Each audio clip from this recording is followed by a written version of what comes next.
बिस्मिल्लाहिर्रहमानिर्रहीम। Welcome to my channel Hamza's math lab. आज हम स्टार्ट करने वाले हैं यूनिट नंबर 8 क्लास 6 मैथमेटिक्स का जो आफाक सीरीज़ है, और इस चैप्टर का नाम है इंट्रोडक्शन टू अलजेब्रा। ठीक है, तो इस चैप्टर में हमने अलजेब्रा के मुतालिक जो भी चीज़ें हम वो जानेंगे। ठीक है, उनका एडिशन, सब्ट्रैक्शन वगैरह, अलजेब्रिक एक्सप्रेशंस का किस तरह होता है।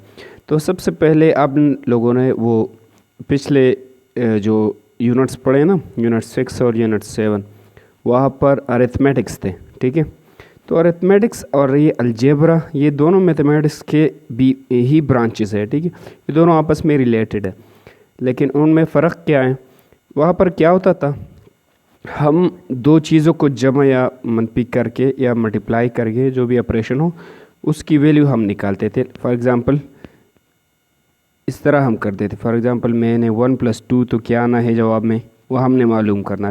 ठीक है, अरिथमेटिक्स में हमने इस तरह किया था कि 1 + 2 क्या आता है, तो ये एक अननोन वैल्यू थी, तो हमने ये मालूम की कि ये आता है। ठीक है, तो वहाँ पर जो अननोन वैल्यू थी, जो हमें मालूम, अननोन वैल्यू जो वो होती है जो हमें मालूम नहीं होती। ठीक है, वो हम मालूम करते थे। यहाँ पर भी वो अननोन वैल्यू ही मालूम करेंगे, लेकिन उसको एक और सिंबल के ज़रिए हम जो है ना फाइंड करेंगे। ठीक है, फॉर एग्ज़ाम्पल अगर मैं इस तरह लिख लूँ कि बॉक्स +3 = 5, तो यहाँ पर इस बॉक्स का क्या मतलब, इस बॉक्स के अंदर हमने क्या लिखना है। सच चाहिए कि हम इसको 3 के साथ ऐड करें कि हमें 5 मिल जाए, तो वो क्या है, वो 2 ही होगा। ठीक है, 2 + 3 = 5। तो अलजेब्रा में इस तरह होता है कि हमें एक अननोन क्वांटिटी अननोन चीज़ दी होती है और हम वो मालूम करते हैं। ठीक है, एक चीज़ मालूम नहीं होती हमारे पास और उसको हम मालूम करते हैं। तो जो चीज़ मालूम नहीं है हमारे पास, उसको हम डिफरेंट चीज़ों के ज़रिए शो करते हैं। ठीक है, फॉर एग्ज़ाम्पल यहाँ सब मैंने बॉक्स लगा दिया, ये बॉक्स के अंदर जो भी था मालूम नहीं था ना।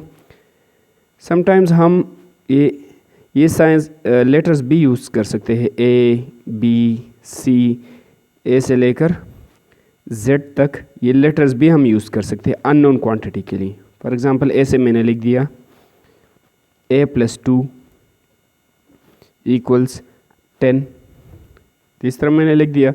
यहाँ पर हमें 2 भी पता है, 10 भी, लेकिन A यहाँ पर मालूम नहीं है, ये है अननोन क्वांटिटी, अननोन वैल्यू है, तो ये ए हमने मालूम करना है। सो अलजेब्रा में जो भी क्वेश्चंस आएंगे उसमें हमने डील करना है अननोन क्वांटिटी को, जो हमारे पास मालूम नहीं है वो हम मालूम करेंगे। ठीक है, तो इसको मैंने ए का नाम दिया। आप ए से लेकर जेड तक कोई भी नाम आप लोग दे सकते हैं। ठीक है, इस तरह भी आप लिख सकते हैं कि x + 3 = फॉर एग्ज़ाम्पल 11। तो x इसमें एक वैल्यू मालूम नहीं है, तो हमने x के साथ 3 लगा दिया और फिर 11, तो ये हम बाद में मालूम कर सकते हैं। एक ही जगह अगर हम 8 लगा दें तो 10 आ सकता है। इस तरह इसके जगह अगर हम 9 लगा दें तो 8 लगा रहे तो 11 आ सकता है। ठीक है, तो यहाँ पर a की वैल्यू जो है वो 8 है, और यहाँ पर x की वैल्यू क्या है, वो भी 8 है। ठीक है, तो इस तरह जो वैल्यू हमारे पास मालूम नहीं हो उसको हम ए से लेकर जेड तक कोई भी नाम दे सकते हैं। लेकिन अलजेब्रा में ज़्यादातर ये एक्स और ये वाई ज़्यादातर यूज़ होते हैं, ज़्यादातर ये एक्स यूज़ होता है अलजेब्रा में। जो भी चीज़ हमें मालूम नहीं हो उसको हम एक्स का नाम देंगे। ठीक है, तो एग्ज़ाम्पल के तौर पर मैं कहता हूँ कि वो कौन सा नंबर है जिसके साथ हम 28 करें और हमें 100 मिल जाए। ठीक है, तो वो नंबर हमें मालूम नहीं है ना, तो वो नंबर हम एक्स से डिनोट करते, एक्स से ज़ाहिर करते, जिसके साथ हम 20 जमा करें कि 100 हमें 100 मिल जाए। तो वो नंबर जब मालूम नहीं है तो अननोन क्वांटिटी को, अननोन वैल्यू को हम x या A, B, C से लेकर Z तक कोई भी लेटर से डिनोट कर सकते हैं। ठीक, अच्छा, अब हमारा ये दूसरे चीज़ों पर सेंटेंस। एक सेंटेंस क्या होता है। ठीक है, तो सेंटेंस एक्चुअली एक ग्रुप ऑफ वर्ड्स होती है। This is a group of words that gives a complete meaning. ठीक है, सेंटेंस हमारे पास वर्ड्स की ग्रुप होती है जो पूरा माना देती है। ठीक है, पूरा सेंस देती है। ठीक है, फॉर एग्ज़ाम्पल पहले मैंने इस तरह का लिख चुका हूँ यहाँ पे, असद गोज़ टू स्कूल। तो यहाँ पर कितने वर्ड्स आ रहे हैं, 1 2 3 4, 4 वर्ड्स हमारे पास आ रहे हैं। ये वर्ड्स का एक ग्रुप बन रहा है, ठीक है। और जब मैं इन वर्ड्स को इस जगह पे लिख दूँ टुगेदर, तो ये एक माना भी दे, असद गोज़ टू स्कूल मतलब असद स्कूल जाता है। जब कोई भी ये वर्ड्स बोलते हैं तो हमें डायरेक्टली माना जहन में आ जाता है, ठीक है। For example the next one here, let's play cricket, आओ क्रिकेट खेलें। तो ये एक ऐसे वर्ड्स का मजमुआ है जो हमें फुल कम्प्लीटली माना देता है, ठीक है।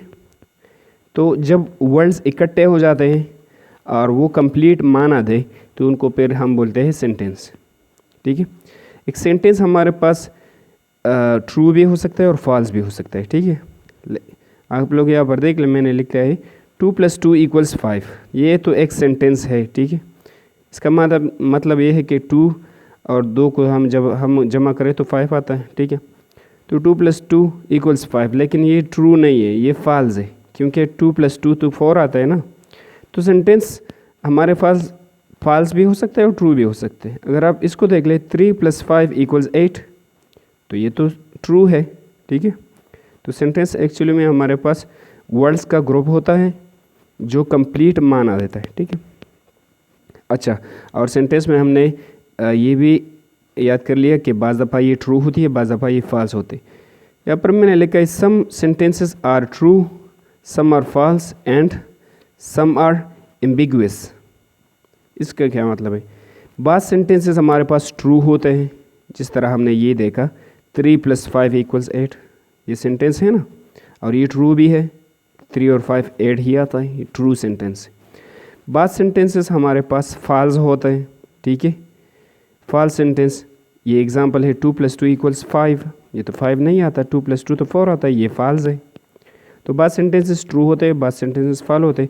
एंड सम आर एम्बिगुअस, बाज़ सेंटेंस से एम्बिगुअस होते हैं। एम्बिगुअस का मतलब है मशकूक, जिसमें शक होता है कि आया ये फॉल्स है या ट्रू है। हमें मालूम नहीं होता कि ये सेंटेंस फॉल्स है या ट्रू है। फॉर एग्जांपल इस सेंटेंस को देख ले, Asad goes to school, Asad school जाता है, ठीक है। तो ये हमें पता नहीं है कि ये सेंटेंस ट्रू है या फॉल्स है। अगर असद वाकई में स्कूल जाता है तो फिर ये सेंटेंस जो है ना ट्रू है। अगर वो स्कूल नहीं जाता तो ये सेंटेंस फिर फॉल्स है। तो सेंटेंस इस तरह भी हो सकता है कि या तो फॉल्स हो या ट्रू हो या कोई भी नहीं हो, ठीक है, या दोनों हो, मतलब ट्रू भी नहीं हो और फॉल्स भी नहीं हो, हमें मशकूक हो, इसमें शक हो, हमें पूरा पता नहीं चलता इसमें से, ठीक है। तो ये थी सेंटेंस। अब इसके बाद आ रहे स्टेटमेंट पे। तो स्टेटमेंट इज़ ईदर ट्रू और false but not both at the same time. Statement हमारे पास या तो ट्रू होगी या फॉल्स होगी, बट दोनों नहीं हो सकती, ठीक है। इसका एग्जांपल किस तरह है? फॉर एग्जांपल ये मैंने एक सेंटेंस कहा, ये सेंटेंस है ना, असद गोज़ टू स्कूल। तो ये सेंटेंस जो है ये ना तो ट्रू है और ना फॉल्स है। हमें पता नहीं है कि असद स्कूल जाता है या नहीं, हमें पता नहीं है, तो हम ट्रू भी नहीं कह सकते उसे और फॉल्स भी नहीं कह सकते। अगर इसको देख ले, 2 + 2 = 5 सेंटेंस है और हमें डायरेक्टली पता चल गया कि ये फॉल्स है, ठीक है। इसको देख ले, 3 + 5 = 8, ये सेंटेंस है और ये हमें पता चल गया कि ये ट्रू है, ठीक है। 2 और 5 और 3 8 आता है। तो एक स्टेटमेंट भी हमारे पास सेंटेंस ही होता है, लेकिन स्टेटमेंट उस सेंटेंस को बोलते हैं हम जो या तो फॉल्स हो या ट्रू हो, लेकिन दोनों नहीं हो। तो इन चारों को आप लोग देख लें, इन दोनों में से ये दो जो है ये स्टेटमेंट्स नहीं है, सिर्फ सेंटेंसेस है, और ये दोनों स्टेटमेंट्स है, ठीक है। तो स्टेटमेंट और सेंटेंस में फ़र्क तो जान लिया आप लोगों ने। दोबारा बता देता हूँ कि स्टेटमेंट वो सेंटेंस होता है जो या ट्रू हो या फॉल्स हो, लेकिन दोनों नहीं हो, ठीक है। अच्छा, अब इसके बाद आ रहे ओपन स्टेटमेंट। तो a statement that doesn't include enough information required to decide whether it is true और false is known as open statement, ठीक है। ओपन स्टेटमेंट हमारे पास वो स्टेटमेंट होता है जिसमें हमें पता नहीं चलता कि ये ट्रू है या फॉल्स है, ठीक है। हमें पता नहीं चलता किस तरह। फॉर एग्ज़ाम्पल एक ऐसा एग्ज़ाम्पल मैं ले लेता हूँ बॉक्स प्लस 3 इक्वल्स 11। इस तरह मैंने एक एग्ज़ाम्पल लिया। तो हमें ये पता नहीं है कि ये सेंटेंस ट्रू है या फॉल्स है, क्योंकि इस बॉक्स के अंदर क्या है वो तो हमें मालूम नहीं है। तो जब तक वो हमें मालूम ना हो हम इस सेंटेंस के बारे में ये फैसला नहीं कर सकते कि आया ये ट्रू है या फॉल्स है। ठीक है, फॉर एग्ज़ाम्पल इस तरह का सेंटेंस मैंने लिख दिया कि 3 + 5 = 8। तो ये तो हमें डायरेक्टली पता चलता है ना कि ये ट्रू है।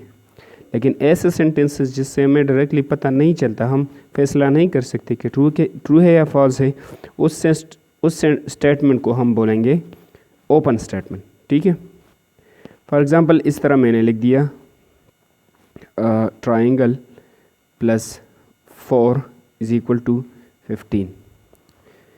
तो ये एक स्टेटमेंट है। ठीक है, या तो ट्रू होगा या फॉल्स होगा, लेकिन हमें पता नहीं है कि ये ट्रू है या फॉल्स है, क्योंकि हमें पता नहीं है कि इस ट्राइंगल के अंदर क्या है जिसके साथ हम 4 ऐड करें तो 15 आता है।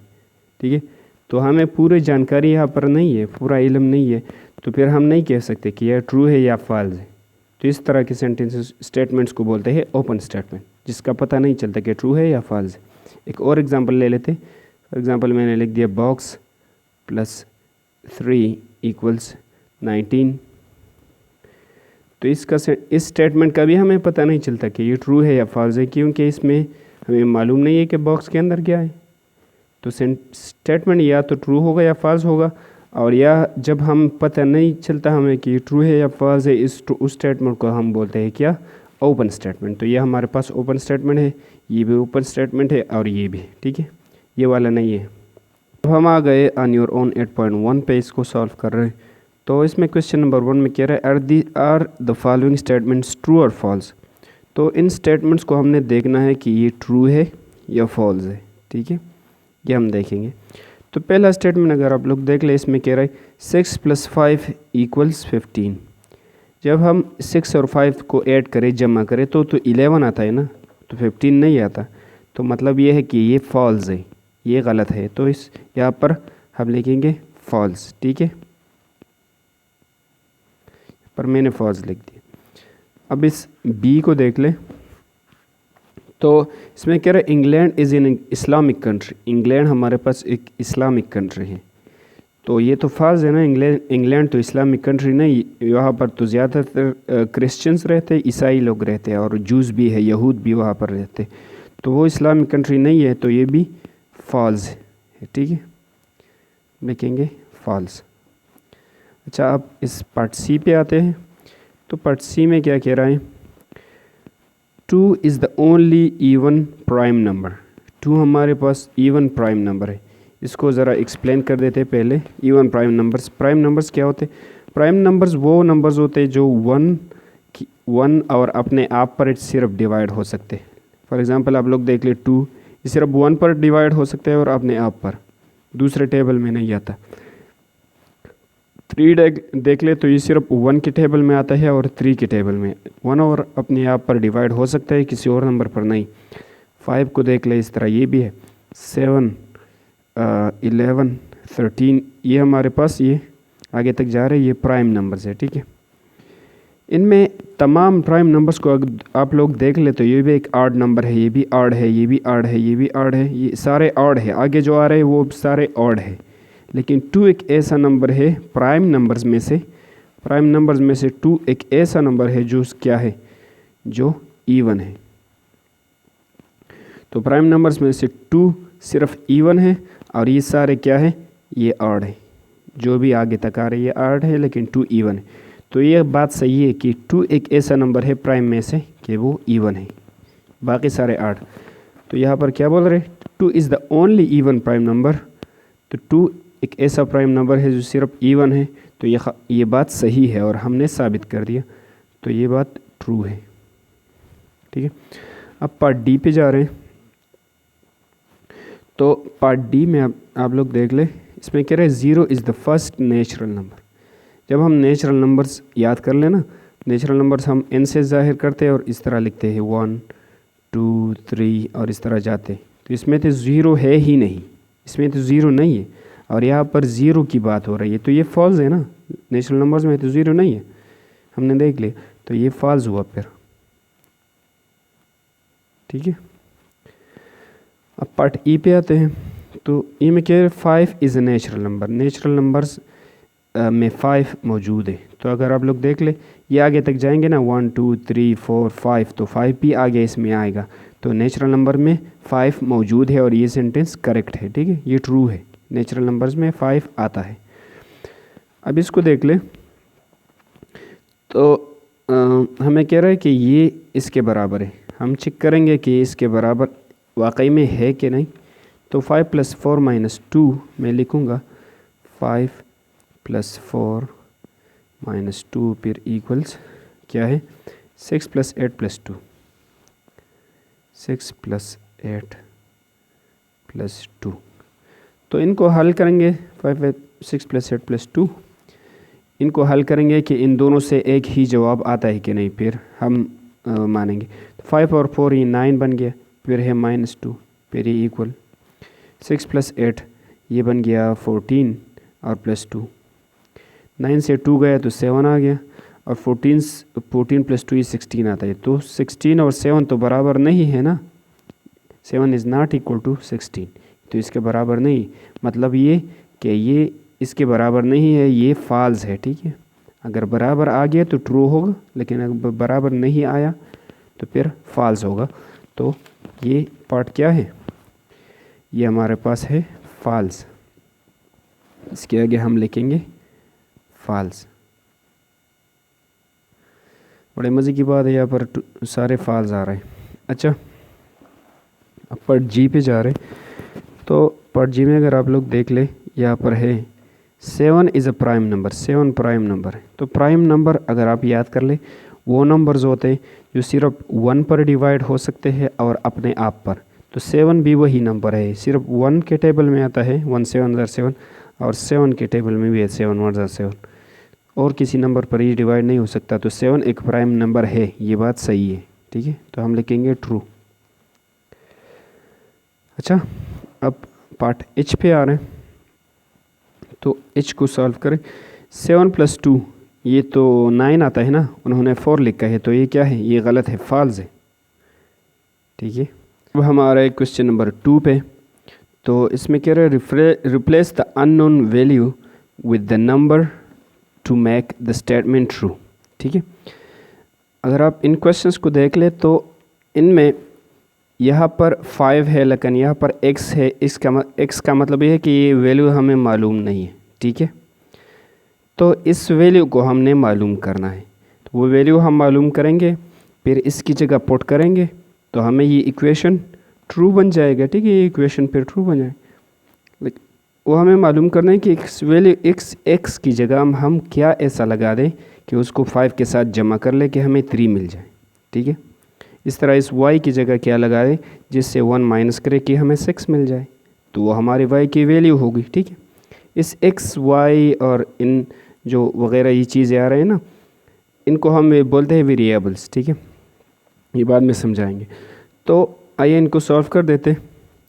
तो इस x की जगह हमने क्या लगाना है, आप लोगों ने किस तरह करना है, आप लोग इस तरह करेंगे कि यहाँ पर देख ले आप लोग। तो ये x हमने मालूम करना है ना, तो इस 5 का क्या करना है, इस 5 को यहाँ पर नहीं रखना है, सिर्फ x को यहाँ पर रखना है। तो फिर इस 5 को इस साइड पे ले आएंगे और 3 के बाद लगाएंगे। ठीक है, इस तरह हमने प्रोसेस करना है। तो क्या करेंगे हम दूसरे स्टेप में, ये इक्वल जो है ना यहाँ पर इक्वल लिखेंगे। ठीक है, ये x तो यहाँ पर रह गया ना, x यहाँ पर प्लस भी लिखते हो, प्लस अगर ना लिखे तो भी ठीक है। फिर ये इक्वल के इस साइड पे क्या है, 3 है। फिर ये 5 जब हम इस तरफ ले आते हैं, इस इक्वल से राइट साइड पे ले आते हैं, तो जब भी एक नंबर को दूसरी तरफ शिफ्ट किया जाता है उसका साइन चेंज हो जाता है। फिर तो यहाँ पर भी ये पॉजिटिव है, इसके सामने प्लस है ना, लेकिन यहाँ पर 3 के बाद लगाएंगे तो ये माइनस बन जाएगा। ठीक है, इस तरह बन गया। अब इससे आंसर क्या आएगा, 5 से अगर 3 को माइनस करें तो इससे आंसर आएगा -2। 5 से 3 को माइनस करें 2 आएगा। 5 बड़ा है, इसके सामने माइनस है, तो आंसर में माइनस लगा दे, तो हमें क्या मिल गया, -2। तो इसका मतलब ये है कि x हमें क्या मिल गया यहाँ पर 2। x की जगह हम ऊपर क्या लगाएंगे, -2 लगाएंगे तो हमें क्या मिलेगा, 3 मिलेगा। तो ऊपर मैं लगाऊंगा यहाँ पर इसमें 5 प्लस x की जगह मैं लगाऊंगा -2, तो 5 से 2 गए तो हमें क्या मिलेगा, 3 मिलेगा। तो x की वैल्यू हमने मालूम करनी तो वो हमने मालूम कर ली। ठीक है, अब इस दूसरे पार्ट पे आते हैं, ये पार्ट बी। तो पार्ट बी में हमें ये y -1 = 6। तो यहाँ पर जो नंबर्स ये थोड़ा कॉम्प्लिकेटेड, ये थोड़ा मुश्किल था। यहाँ पर हमें डायरेक्टली पता चलता है कि y की जगह हम अगर 7 लगा दें तो 7 से 1 माइनस करें तो 6 आ जाता है। ठीक है, तो हम ये चीज़ आसान है तो हम डायरेक्टली लिखेंगे 7। ठीक है, इसकी जगह ये आसान है तो इसको इस तरह करने की ज़रूरत नहीं है। इसकी जगह हम लिखेंगे 7 फिर -1 = 6। तो ये इसका आंसर बन गया। अब आ रहे हैं इस पार्ट सी पे। तो पार्ट सी में क्या है, 9x = 45। तो x की जगह हमने क्या लिखना है कि हमें 45 मिल जाए। तो अब 9 का टेबल पढ़े, 9 1 = 9, 9 2 = 18, 9 3 = 27, 9 4 = 36 और 9 5 = 45। तो 9 5 = 45। 9 के साथ अगर 5 लगा दिया जाए तो 45 पता है। इसका मतलब ये है कि इस x की जगह हमने 5 लगाना है कि हमें 45 मिल जाए। तो यहाँ पर हम ये दोबारा लिखेंगे, x की जगह लिखेंगे 5 ब्रैकेट में और इक्वल्स ये 45। ठीक है, वही चीज़ मैंने दोबारा लिख ली लेकिन x की जगह मैंने 5 लगा दिया। 9 5 = 45। तो x हमें मालूम हो गया।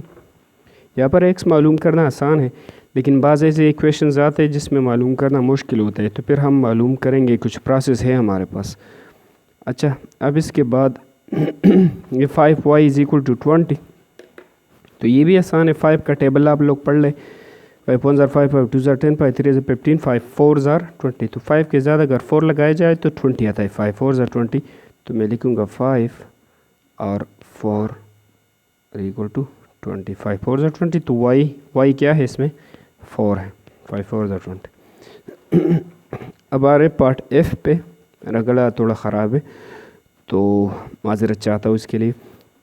यहाँ पर 2 और x की जगह हमें क्या लगाया जाए, हम क्या लगाए कि हमें 3 मिले। तो ये थोड़ा कॉम्प्लिकेटेड है, इसको सॉल्व करना होगा। x के लिए x हमें पहले मालूम करना है, फिर यहाँ पर पुट करेंगे।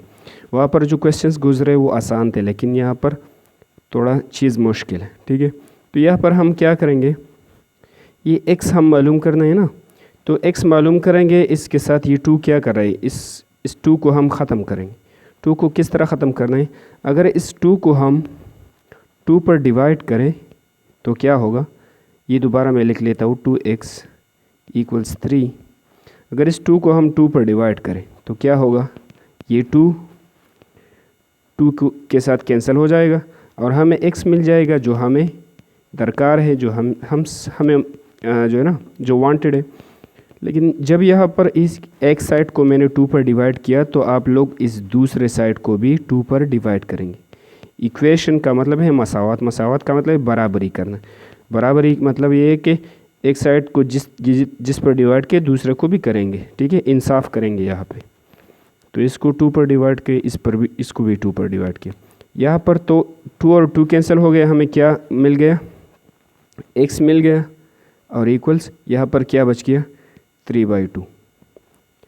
तो x की जगह मैं ऊपर क्या लगाऊंगा, 3/2। तो ऊपर इस x की जगह मैं 3/2 लगाऊंगा कि हमें क्या मिल जाए, 3 मिल जाए। तो ऊपर ये चीज़ मैं दोबारा लिखूंगा, 2x = 3, लेकिन x की जगह ये लिखूंगा 2, x की जगह मैं लिखूंगा 3/2 = 3। ठीक है, अगर ये 2 और 2 ये 2 के साथ कैंसिल करें तो फिर क्या बन जाते हैं, 3 बराबर आता है ना।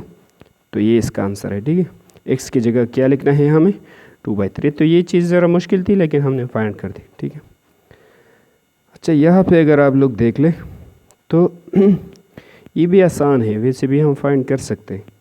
तो ये किस तरह फाइंड हो सकता है, अगर हम यहाँ पर 0.8 लगा दें तो 8 से जब 6 माइनस हो जाता है तो 2 आता है ना। तो यहाँ पर 0.8 - 0.6 = 0.2।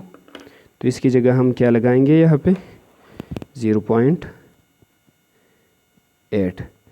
0.8, जब से इससे 6 माइनस होता है तो 2 आता है, तो यहाँ पर क्या होना चाहिए, 8 होना चाहिए, फिर माइनस 0.6 इक्वल्स 0.2, तो 0.8 माइनस 0.6 इज इक्वल टू 0.2। ये आसान था, ठीक है, इसको इस तरह सॉल्व करने की ज़रूरत नहीं था। अच्छा, ये भी आसान है, किस नंबर को हम 2 से डिवाइड करें कि हमें 4 मिल जाए, तो हमें वो मालूम है, जब हम 8 को 2 पे डिवाइड करें तो हमें 4 मिल सकता है, ठीक है। तो यहाँ पर क्या लिखेंगे, 8 लिखेंगे इसकी जगह, 8 डिवाइड बाई 2 इक्वल्स 4। 8 को 2 पर डिवाइड किया जाए तो 4 मिलता है।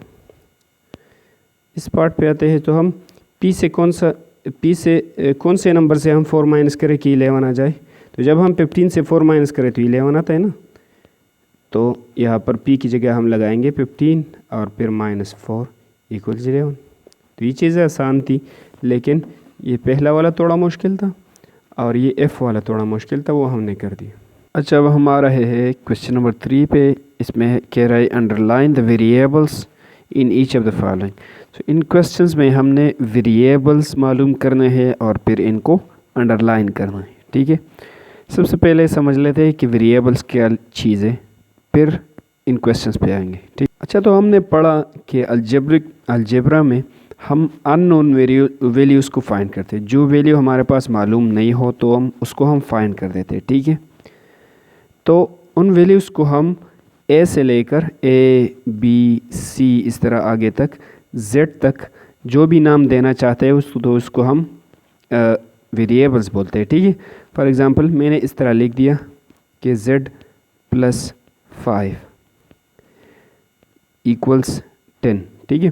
तो यहाँ पर ये Z हमें मालूम नहीं है कि ये कौन सा नंबर है कि 5 के साथ 8 किया जाए तो 10 आ जाए। तो जो नंबर हमें मालूम नहीं हो उसको हम बोलते हैं वेरिएबल, ठीक है। तो यहाँ पर वेरिएबल क्या है, Z है। अगर मैं इस तरह लिख लूँ कि Y + 3 इक्वल्स 15, तो यहाँ पर वेरिएबल कौन सा है जो मालूम नहीं है, वो ये Y है, ठीक है। वेरिएबल यहाँ पर Y है।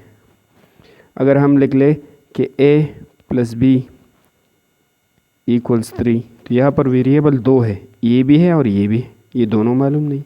अगर इस तरह मैं लिख लूँ A + X + Y + Z equal 0, तो यहाँ पर ये सारे वेरिएबल्स हैं, ये सारे मालूम नहीं है ना, तो ये सारे वेरिएबल्स। अच्छा, अब वेरिएबल का लफ्ज़ी माना क्या है, वेरिएबल को हम बोलते हैं मुतग़य्यर, ठीक है। उर्दू में मुतग़य्यर बोला जाता है। तो मुतग़य्यर उस चीज़ को हम कहते हैं जिसमें तग़य्युर आती हो, जिसमें चेंजेस आती हो टाइम के साथ साथ। किस तरह, फॉर एग्ज़ाम्पल ये चीज़ मैंने लिख दिया X + 5। वेरिएबल्स ज़्यादातर हम A से लेकर Z तक लिखते हैं, लेकिन ज़्यादातर जो इस्तेमाल होता है अलजेब्रा में वो X है, ठीक है। आप कोई भी ले सकते हैं, A से लेकर Z तक कोई भी ले सकते हैं। तो मैंने X लिया, X + 5 इक्वल्स 3, ठीक है। तो यहाँ पर इसको ज़रा आसान बना दें, X + 5 इक्वल्स 8, ठीक है। तो यहाँ पर x की जगह मैं क्या लगा दूँ कि 5 के साथ 8 करें तो 8 आता है। तो x की जगह अगर मैं x = x अगर 3 पुट करूँ यहाँ पर, तो 3 + 5 8 आता है। तो x की वैल्यू यहाँ पर क्या है, 3 है। तो वेरिएबल्स की वैल्यू यहाँ पर क्या है, 3 है। अगर मैं इस तरह कह दूँ कि x + 5 इक्वल्स 10, यहाँ पर x की जगह क्या लगाना है कि 5 के साथ जमा करके 10 आए। जो x अगर हम 5 लगा दें तो 5 + 5 10 आ जाएगा, ठीक है। तो आप तो बोलेंगे कि सर आपने तो पहले कहा कि x 3 है और फिर दूसरे क्वेश्चन में कहा कि x 5 है, तो ये कौन सा ठीक है, x 3 ठीक है कि 5 ठीक है, ठीक है। इस तरह भी हम एग्जांपल लेते हैं। फॉर एग्जांपल इस तरह मैंने लिख दिया x + 3 इक्वल्स 11, तो x फिर इसमें क्या होगा, x इसमें ऐड होगा। तो इसको मुतग़य्यर इसलिए कहते हैं जिसमें हर टाइम पे चेंजेस आते हैं, ठीक है। यहाँ पर x क्या था, 3 था। फिर जब क्वेश्चन बदल हो गया तो आंसर भी x के वेरिएबल की वैल्यू भी फिर चेंज हो जाती है ना। तो यहाँ पर 3 था, यहाँ पर चेंज हो गया। यहाँ पर क्वेश्चन बदल गया तो वेरिएबल भी बदल गया। तो वेरिएबल का मतलब ये वो चीज़ जो तब्दील हो जाता है टाइम के साथ साथ। तो जब क्वेश्चन हम तब्दील करेंगे तो वेरिएबल भी तब्दील हो जाएगा, तो इसको वेरिएबल इसलिए कहते हैं, ठीक है। ज़्यादातर हम एक्स ले लेते या वाई ले लेते। अगर आप लोग जो भी लेना चाहते ए से लेकर जेड तक जो भी लेना चाहते हैं, लेकिन ये स्मॉल में होनी चाहिए, ठीक है। कैपिटल भी लोग लिखते हैं, सो कोई हर्ज नहीं है ऐसे, लेकिन ज़्यादातर स्मॉल इस्तेमाल होते हैं। अब हम आते हैं अपने क्वेश्चन की तरफ। अच्छा, तो क्वेश्चन हमारे पास कुछ इस तरह है, underline the variables in each of the following. तो वेरिएबल्स तो हमने समझ लिए कि ए से लेकर जेड तक जितने लेटर्स हैं उनको हम वेरिएबल्स की जगह इस्तेमाल कर सकते हैं। तो इस पार्ट ए में ये वाई वेरिएबल है, ठीक है, ये कांस्टेंट है, ये वेरिएबल है, तो इसको हम अंडरलाइन इस तरह करेंगे। फिर इस पार्ट बी में ये ए वेरिएबल है, ए से लेकर जेड तक जो भी है ना वो वेरिएबल्स कहलाते हैं, तो ये वेरिएबल है इसमें। इस पार्ट सी में ये वेरिएबल है, ठीक है, सारे आसान चीज़ें। पार्ट डी में ये सी हमारे पास वेरिएबल है, ठीक है। पार्ट ई में कौन सा वेरिएबल है, ये जेड वेरिएबल है। यहाँ पर अगर आप लोग देख ले ये एस वेरिएबल है। पार्ट जी में देख ले तो एक्स वेरिएबल है, और पार्ट एच में देख ले तो एम वेरिएबल है, ठीक है। तो इस तरह हम वेरिएबल्स को पहचान सकते हैं। अब हम आ रहे हैं क्वेश्चन नंबर 4 पे। इसमें कह रहे हैं use letters instead of symbols in each of the following in each of the statements. तो यहाँ पर हमारे पास कुछ स्टेटमेंट्स गिवन है, ये भी है और सारे और भी है, एफ तक गए। इनमें सिंबल्स की जगह हमने लेटर्स पुट करने। लेटर्स वो होते हैं जो ए से स्टार्ट होते हैं, ए से लेकर जेड तक, ये सारे जो है 26 है ना, उनको हम लेटर्स बोलते हैं। तो यहाँ पर ये जगह खाली है, इसकी जगह हम एक लेटर लिखेंगे। ए से लेकर जेड तक कोई भी आप लोग लिखेंगे, ठीक है। यहाँ पर ये ट्राइंगल है, इसकी जगह हम एक लेटर लिखेंगे, ठीक है, हम जो भी लिखना चाहते हैं। तो पहला वाला क्या है हमारे पास, इसको हम दोबारा लिखेंगे, और यहाँ पर ये जगह खाली है, यहाँ पर कुछ लिखेंगे ना, तो 2 माइनस, फॉर एग्ज़ाम्पल इसमें मैंने ए लिख दिया। आप लोगों की मर्ज़ी है, लोग ए लिखना चाहिए, बी लिखना चाहिए, सी डी कोई भी लिखना चाहिए, जेड तक, तो आप लोगों की मर्ज़ी है, ठीक है। तो इस तरह इस खाली जगह में मैंने क्या लिख दिया, ए लिख दिया, तो इस तरह मैंने लिख दिया। आप लोग B C X Y Z कोई भी लिख सकते। अच्छा, इस पार्ट बी पे आते हैं। तो इस ट्राइंगल +5 इज इक्वल टू 20, तो इसकी जगह हमने कुछ लिखना है यहाँ पे इस ट्राइंगल की जगह। तो इसकी जगह हम क्या लिखेंगे, जो भी लेटर आप लोग लिखना चाहे ए से लेकर जेड तक वो आप लिख सकते हैं। फॉर एग्ज़ाम्पल मैं बी लिख दूँगा यहाँ पे, आप लोग कोई भी लिख सकते हैं, ठीक है। फिर इसके बाद 5 आ रहे इक्वल्स 20, मैंने वही चीज़ वापस लिख दिया, लेकिन इसकी जगह मैंने बी लगा दिया। एक लेटर हमने लगाना है, ऊपर कह रहे लेटर लगाए तो लेटर मैंने लगा दी। यहाँ पर इस खाली जगह में कोई लेटर वगैरह लगाना है तो आप लोग लेटर लगा दे। 4 प्लस यहाँ पर आप लोग जो भी लिखना चाहते, फॉर एग्ज़ाम्पल मैं सी लिखना चाहता हूँ तो सी मैंने लिख दिया, और इक्वल्स 6 इस तरह मैंने लिख दिया। ये आप लोगों की मर्ज़ी जो भी लगाना चाहते। यहाँ पर ये जगह खाली है, तो यहाँ पर कुछ लगाना चाहते तो फॉर एग्ज़ाम्पल डी है तो डी लिख ले, या एक्स वाई जेड जो भी लिख ले। फॉर एग्ज़ाम्पल मैंने यहाँ पर लिख दिया एक्स, फिर मैं -7 इक्वल्स 14। आप लोग ए से लेकर जेड तक कोई भी चीज़ यहाँ पर लिख सकते हैं, ठीक है। फिर इस पार्ट ई पे आ रहा है, तो इस ट्राइंगल की जगह हमने कुछ लिखना है, ए से लेकर जेड तक कोई भी लिखना है। तो 3 क्रॉस फॉर एग्ज़ाम्पल मैंने वाई यहाँ पर लिख दिया इक्वल 6, ठीक है। यहाँ पर इस खाली 9 प्लस ये खाली जगह है, इसमें कुछ लिखना है, कोई लेटर वगैरह लिखना है, लेटर। तो लेटर की जगह फॉर एग्ज़ाम्पल आप लोग एम लिख लें, एम भी मैंने। ए से लेकर जेड तक कोई भी आप लोग लिख सकते, A B C D E F G Z तक कोई भी लिख सकते।